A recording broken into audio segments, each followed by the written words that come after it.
Povežimo Slovenijo. Pred osamosvojitvijo, predvsem pa ob koncu druge svetovne vojne, so imele poprečne slovenske kmetije 2/3 kmetijskih površin in 1/3 gozda.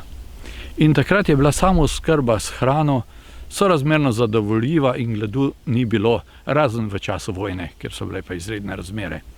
Po osamosvojitvi Slovenije pa smo priča intenzivnega zaraščanja slovenskih gozdov in sedaj imajo poprečne kmetije 1/3 kmetijskih površin in 2/3 gozda. Posledica tega je, da predelamo le 30% lastne hrane in je 70% moramo uvažati. Zaradi obsežnih gozdov pa imamo obilico lesa, ki ga nepredelanega v obliki hlodovine izvažamo, kar je skregano z logiko in z razumom, in s tem obogatimo tujino, prehransko pa smo odvisni od tujine. Skrajni čas je, da ustavimo zaraščanje in povečamo kmetijske površine in s tem zagotovimo boljšo ali pa varnejšo prehransko samooskrbo, hlodovino pa predelamo doma v končne izdelke ter tako zmanjšamo tako surovinsko kot energetsko odvisnost Slovenije.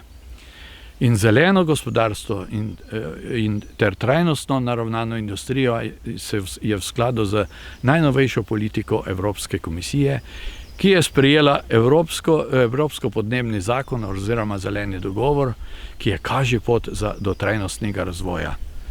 In Slovenija ima idealne možnosti, zato bi moralo gibanje Povežimo Slovenijo delovati v tej smeri, da bi se Slovenija v prihodnosti preusmerila v gospodarstvo, ki bi slonelo na lastnih energetskih in surovinskih danosti, obenem pa bi povečala kmetijske površine do takšne mere, da bi Slovencem zagotovili samooskrbo oziroma varno oskrbo z domačo hrano na domačih tleh.